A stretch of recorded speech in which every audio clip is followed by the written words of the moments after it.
Hey everyone, welcome to Sunny Commutes, a podcast where I combine the worlds of web development and business and share my experiences. This is podcast episode 65, where I'll be answering the question, are websites still important?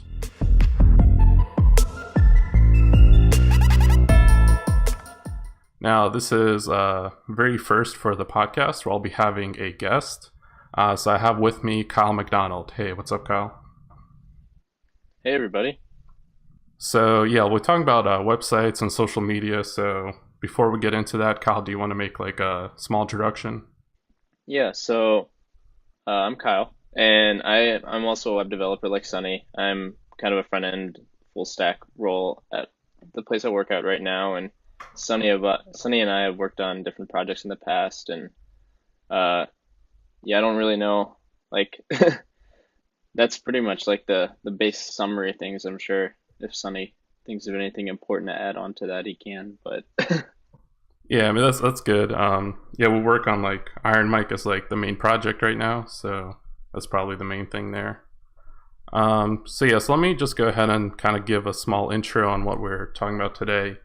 Our website's still important. Now, obviously, like both of us as web developers, we're probably a little biased here, but that's kind of what I want to get into with social media kind of just taking over. Like nowadays, websites aren't really seen as important because there's a lot of people just uh, building audiences on social media, Instagram, Twitter, Facebook, like Facebook groups, and a lot of people are making money off of it too. So when you start off on social media and like YouTube, do you even need a website? Like, is there a reason, even with like a podcast too, is there a reason to transition over? And, is there like, are there still reasons just for having a website, right? So first, let me just kind of explain why social media is important.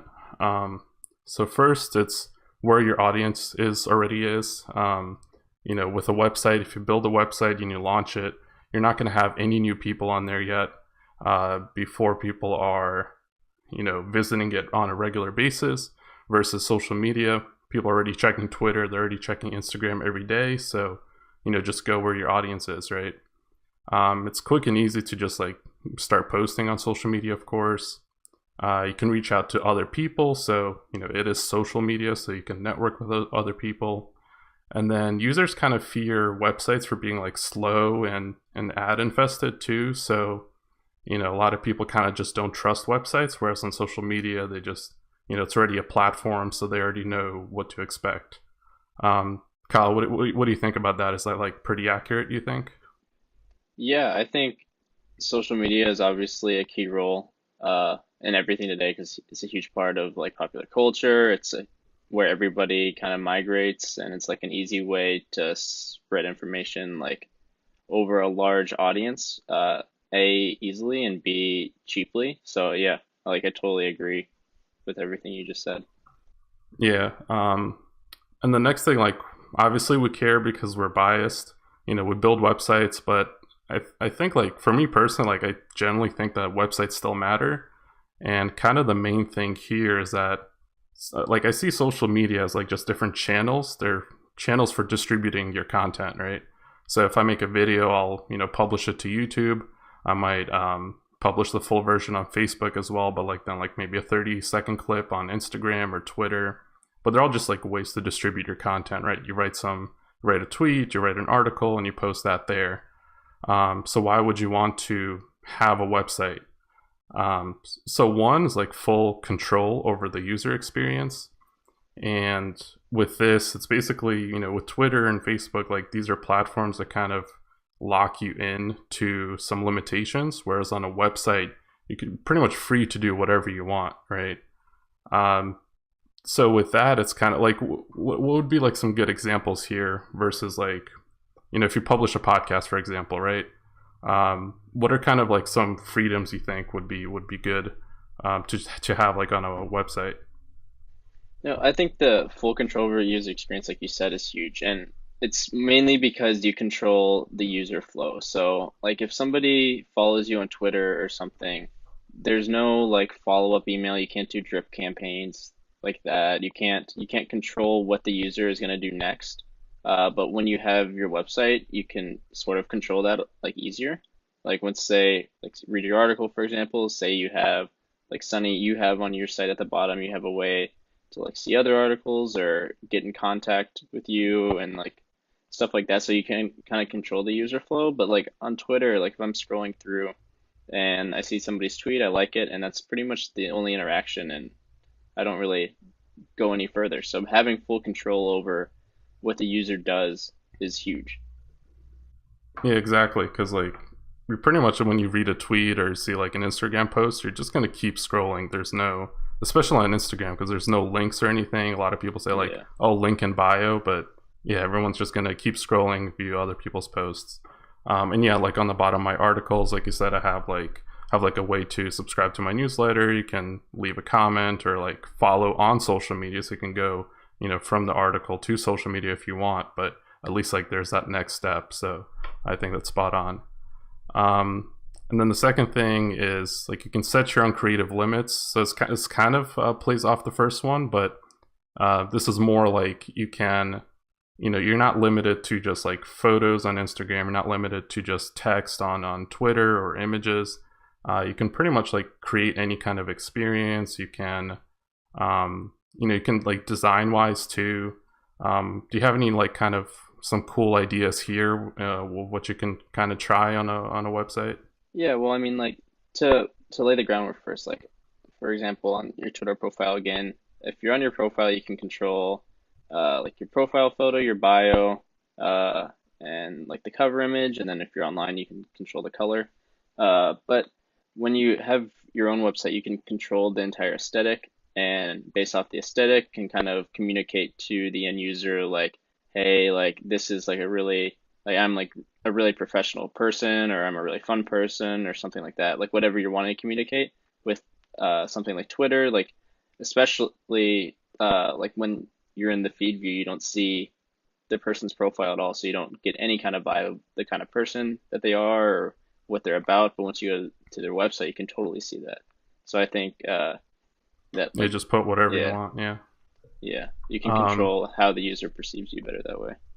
yeah, and then the next thing would be the content ownership. So this is something that I've personally been doing a lot with writing articles, and a lot of people that have been like Medium.com is like a popular platform for publishing articles, right? But a lot of people I see now moving over to personal blogs. Like personal blogs are cool again, and the main thing there is kind of like for SEO purposes because it's on your own domain.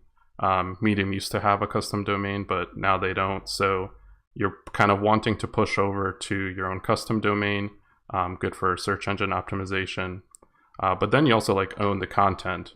So if Medium was to shut down or any other platform, you own your own content. It's on your own website, right? So you can, you're free to do whatever you want there. No one else owns it. You're not scared of your content getting taken down or something like that. And then I've also been cross posting on other sites, Medium included, but also a developer specific one called dev.to.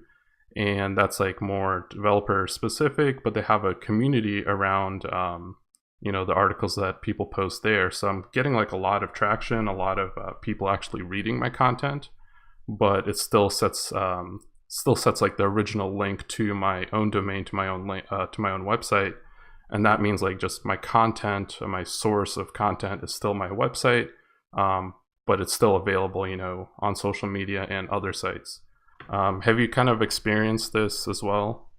Yeah, I think content ownership is big. It's got a lot of pros and cons, but the biggest con that content ownership has is not having the same sort of distribution channels and not getting like the almost free promotion that posting on some other like platform provides. But you kind of solve that problem yourself by just like cross posting anyways. So it just like kind of kills that Right. anyways. And then the with you cross posting, you're still on your articles being like, hey, this article's cross posted from my personal blog, and then it gives a lead in then for those users to actually come to your site and then hopefully read the rest of your post from your site in the future.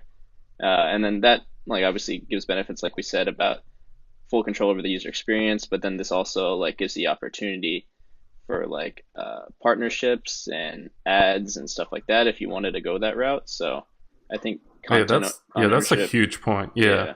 So if you want to do ads, or that's kind of like why I hate like Google AMP or Facebook articles, I think it's called, because posting specifically on those platforms, there's a lock into like what ads you can have and what kind of like sponsored content you can have. So that's a really good Yeah. point. And Of not just only that, on your but own then, website, you can. yeah, oh, sorry. Yeah, good. I said the other thing you're kind of locking yourself into is the functionality of your post itself, because like on your personal site, which is another great example of this, is you add custom like modules to your articles, which highlights the content in your articles Hmm. better and stuff like that. And like with Google AMP or like even with Medium and Dev.to, you're limited in that sense, but you're really limitless when it Right. comes to like really interactive and cool things that you can do with your posts. Right, because on your own site, like the content itself can look different. On Google AMP or Medium, they all pretty much look the same, so it's really hard to stand out. Yeah, I think that plays into the next point of your website being all about your brand. So on social media, like you can kind of continue your brand, meaning like the same like avatar, the banner that you have, the color, the specific colors and stuff that you have. So whatever identifies you or like your business as a brand, but it's still on social media. It's hard to stand out, right? Whereas on your website, you can go full in on your brand. It's your logo, it's your domain, the way that you want your content to look. So this kind of plays off from the previous point. Yeah. Yeah, that's huge. I mean, uh, like it's all like a psychological thing, and like it brings sort of like a hook in for the people that are visiting your site. So like if they visit your Twitter, like they might remember you by your profile picture, but I feel like very rarely that does actually happen. But like you would remember somebody's site if it stood out enough. Like there's more things going on, more things to trigger like psychologically remembering something, and then like just being able to communicate your brand better is a huge, huge like thing. Yeah, 100%. Yeah, like your website just stands out for sure. Um, and then like kind of linking it back, like your website, you can have that as be like your central place to link to social media. Like I know Kyle, you even do this on your site where you just have like all the social links on there, your newsletter and whatever else. Like a lot of people just kind of use that as like the central place to link to, versus just, oh, here's my Twitter handle, but not everyone uses Twitter, right? So they might not visit that. Yeah, I think that's Um, really big with us as developers too, because like a lot of the time you find somebody really cool on Twitter and you're like, wow, this guy like he writes cool code, he does a lot of cool things, and then you're like, I wish I could see his code, and then you go to his personal site and like nine mhm. times out of ten he's got his GitHub, he or she has their like GitHub link Yeah, there, and exactly. then you can discover more. Or like Dribble with designers and different things like that. Yeah, just link to whatever's specific to you. And I think like the best example, there's probably more than just this, but at the time, like there's this website called The Outline. It's the outline.com, and they do like I forget what's the name of the design pattern that they have. It's like not Uh, industrial, but I it's know the word you're thinking of, and it's like on the tip of my tongue. yeah, Brutalist? Brutalist, is that the word? brutalist. Yeah, that's right. Yeah, yeah.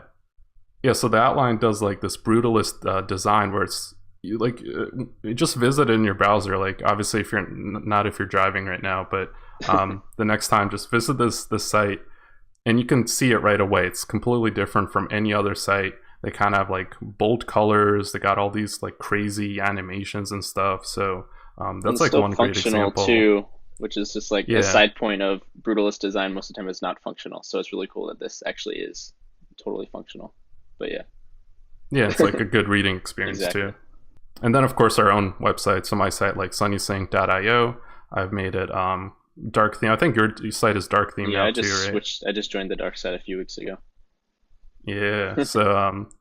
So yeah, so I made it like one of my main points with it was to make the reading experience as readable as something like Medium. But I tried to do like an even better job, I guess, specifically for the coding side, because you can have like the code blocks and they, look in more of a readable fashion. Yeah, So because you there's even just have definitely a like lot of the stuff you can do. yeah, You even have like cool like fonts and stuff for the code blocks and all that kind of stuff too, don't you? Yeah, Yeah, exactly. yeah, like cool stuff like that. Just nice little touches you couldn't do anywhere else. Yeah. So yeah, that's pretty much it. So kind of like to recap, like a website I see as like another channel for distributing your content. So I don't think like websites are more important or less important. They're really just an addition to social media, but it can serve as like a central hub and a way for you to serve custom, unique experiences, custom content, and like just open up opportunities. So I think it's still like definitely really important. Yeah, it's a staple. You need to have a website now. It's 2019. Yeah. And then, like I mentioned, Iron Mike earlier, so I kind of want to like self promote that, especially with Kyle being on, since we're both co-founders. The third person is Leanne Hitchens, Yeah. and it's a site where basically that I actually use for my podcast website, sunnycommutes.fm, and that's so I'm using Iron Mike as a website generator. It automatically creates a website for me. It pulls in new episodes, and that just kind of really easily makes it where like for podcasters you can have a website really easily and you don't really have to think about it. So that's the other thing. You don't really have to you don't have to learn how to code. You don't have to make it kind of complex. You can have a website in a few minutes. So use Iron Mike, use Squarespace, like whatever it is, right? So yeah, I think that's pretty much it. Do you have anything to add to that? No, I was just gonna say I'm wearing my Iron Mike pullover today, so it's just like promoting, and I'm sitting here holding Oh, up the you got it. logo. Are you Yeah, wearing it? yeah, Oh, nice. Okay. yeah. Yeah, we're not actually video chatting, so I'll have to see it after I edit the video. Yeah. All right, so yeah, thanks everyone for listening and for watching. Kyle, do you want to like shout out your socials or whatever you want? Yeah, so you can find me on Twitter at Design by Kyle. I'm pretty active over there. I ran about a lot of devs and design stuff and just random stuff sometimes. Sometimes I think I'm funny. And then my personal site, which Sunny mentioned, is kylemcd.com. And you can like find all my stuff Yeah. there. That it would be too long-winded to mention here. So Yep, so find all the stuff there. Mine, of course, sunnycommutes.fm for the podcast. And then you can tweet me your feedback for the podcast at sunnysyncIO. So yeah, thanks again for listening, and I'll catch you on the next one. Peace.